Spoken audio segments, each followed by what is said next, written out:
I've noticed, probably like a lot of you, that Hollywood tends to just do a lot of remakes these days. And I thought it was just recently, but I discovered they've just been doing this for a long time. You get a good idea, make a decent movie, or even a not decent movie, and you go like, let's try that again, and you make the remake. Again, I thought it was just like recent stuff, but it's no. They've been doing this for a long time. Like even The Wizard of Oz. Like The Wizard of Oz, that's a remake. The one that we all know, there's actually an older Wizard of Oz. It is terrible. I watched 3 seconds of it, and I was like, don't even need to waste my time. Have you ever heard of the movie Ocean's 11? Yeah, most of you probably think of the one with Brad Pitt and George Clooney. Nope, there's an older one. I can go down a long list of all these remakes that have happened. But then we can also then go into the controversies, which we won't, but we can go into the controversies of which one's better. Because then we have the purists that are just like, oh, original, man, always the original, got to stick with the originals. And then you have the people that are like, well, yeah, sure, there's an original, but this new one is way better. Let's be honest. Have you ever seen Dune? Okay, have you ever seen the old Dune? Man, it was an easy one, though, but I'm going to get into controversy. I think the new one's better. But anyway, it's fine. But then also, then there's this other thing. It just keeps going. There's this other thing where we've reached a new point where we have all the animated movies, and now we have to make the live-action version. Lion King is the most recent example of that. It's mostly Disney movies, obviously. Disney, all these animated films. Disney did it. Aladdin did it. Little Mermaid did it. Like, all over the place. So many movies. The thing, though, with the live-action ones, Cinderella, Beauty and the Beast, they just keep coming. The thing, though, with these live-action ones is, all of a sudden, we go from, 2D to 3D. It's a huge leap. And again, we can get into the controversies of which one's better. Should they have ever done that? That's not what I'm at. But we see there's a leap, from the original, and all of a sudden this new one, it's better in the sense it's 3D at least. There's so much more depth to it because it's now a live action film. Scripture does this too, though. I don't know if you've ever picked up a Bible, but Scripture just plagiarizes itself left and right. God apparently is very unoriginal. He's like, I had one good idea, and we're sticking with it.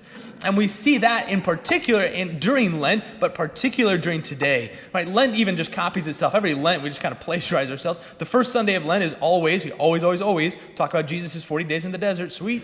The second Sunday of Lent, we always talk about the transfiguration. The scene of the transfiguration. And there's so much we could talk about with it, but there's just one simple thing that I want to focus on. Moses and Elijah appear with Jesus there, and we hear this. They spoke to him of what?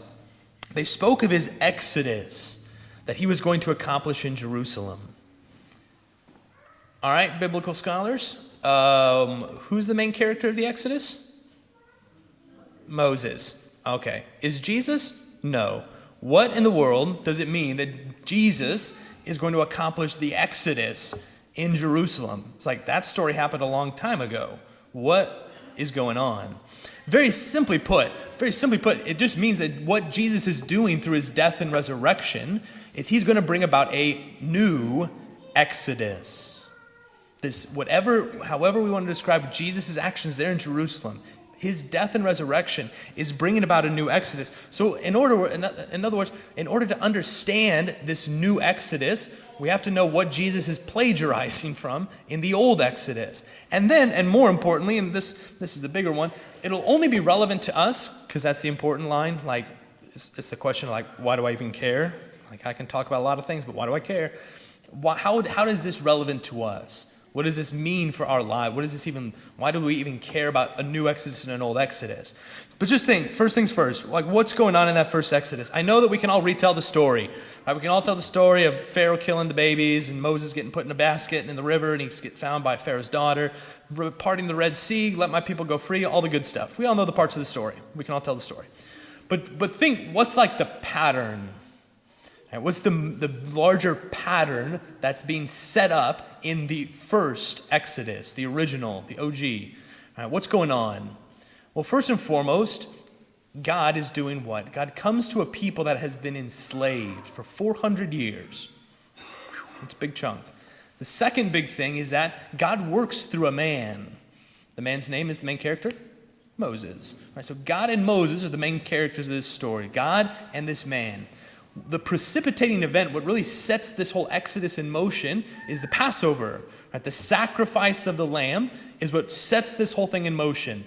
The people then that Moses takes out of Egypt, they're stuck in the desert for a good chunk of time, and then they enter the promised land. Those are the big parts, right? Slavery, God and man working together. The Passover happens, this big precipitating event sets it off through the desert to the promised land. All the other details just kind of fall in there. There's very short stories. It's God's rescue mission of this people from slavery to freedom. So that's the pattern. That's the original movie. It's the original story. And what we see then, and what happens, is as we hear in the gospel today, Jesus is just going to plagiarize it. Jesus is going to say, let's take it from 2D to 3D. Let me do that again, but let me take it to a level much deeper, to a level that's actually for everyone, that we all need. Again, what does Jesus do? This new Exodus, it's not the story of people just enslaved in literal slavery with chains. What's the captivity experienced? It's this captivity of sin and death. It's this captivity of our woundedness, our brokenness. It's this captivity, ultimately speaking, what we'll say is of original sin, this fundamental wound within each of our hearts. That's the original situation. That's the 4,000, 10,000, since the beginning. That's what's been going on. Okay, great. Chunk one. Chunk two, what's God going to do? God needs a man. Okay, let's find him. Who does Jesus, there I spoiled it. Who does God send? Jesus. Okay, God sends Jesus, who is not just a man, but the God-man. Right? God and man literally lumped together to be the main character of this story. All right, what do we need next? A Passover. When does Jesus die? At Passover. What does John call his cousin Jesus? The Lamb of God. Okay, so all of a sudden we have the sacrifice, the death of the Lamb, that sets this all in motion. We have a little bit about the desert we need to talk about, but then yes, the ultimate goal is what? This promised land. Okay, so once again, we see that this new Exodus, the Exodus that Jesus will accomplish in Jerusalem, it's just following the same pattern. It's following the exact same story. It's just the remake. It's better, but it's just the remake of that same pattern, the same story. The place, though, where it becomes important for us, and this is the very important part for us, is that this movie's not done. This story continues. And if we were to place ourselves, hey, where's the story at? What part of the story are we in? Where's the movie at right now?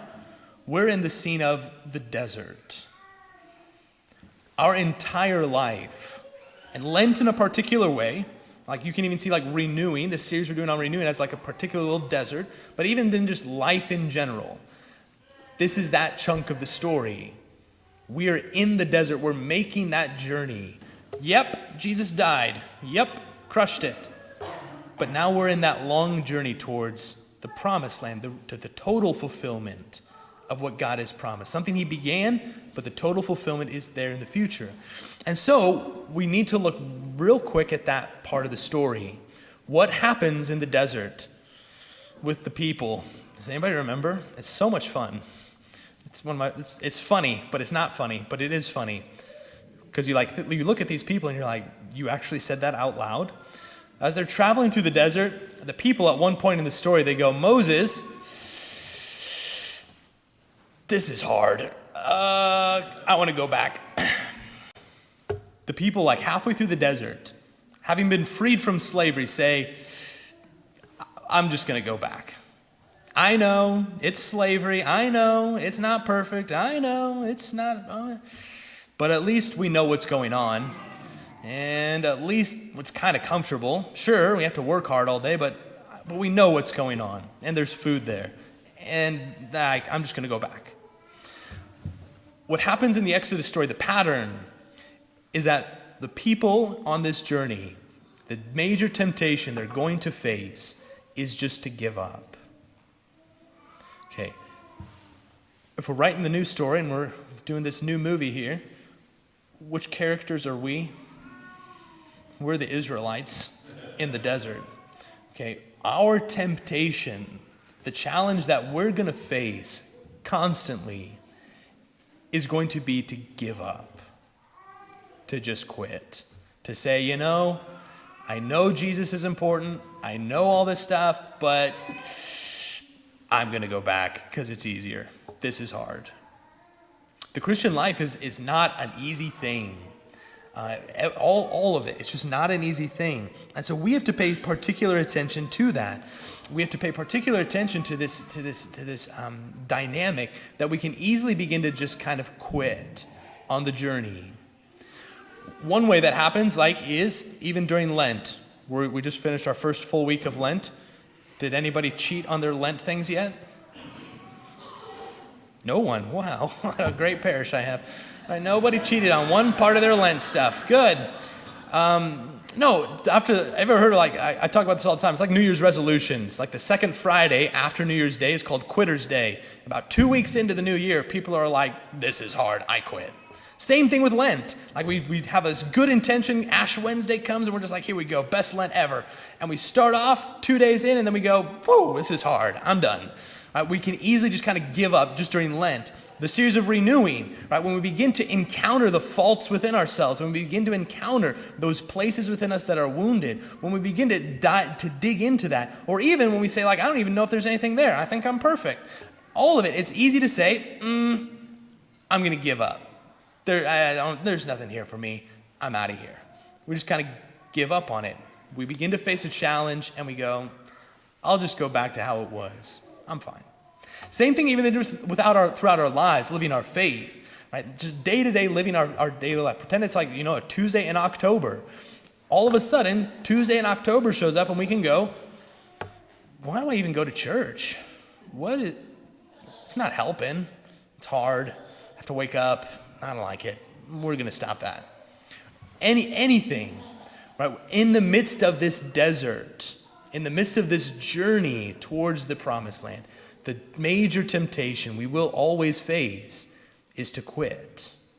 It's just to kind of give up, to stop putting in the work and say, I'm just gonna stop this.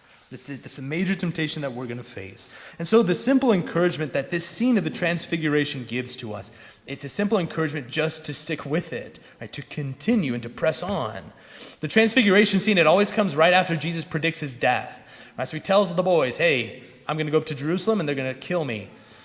It's a pretty downer move. But then what does Jesus do right after his first passion prediction? He then transfigures before them. He shows them. It's like a preview. He goes, hey, look, I know it's kind of glim, kind of doom and gloom right now, but this is what's going to happen. He gives them this revelation of his glory. Right? This is the promise that is for the people. This is the promise, as Paul mentioned in our second reading. We will be glorified with him. Right? We're destined to share that same kind of glory, to experience that same kind of glory. But how do we get there?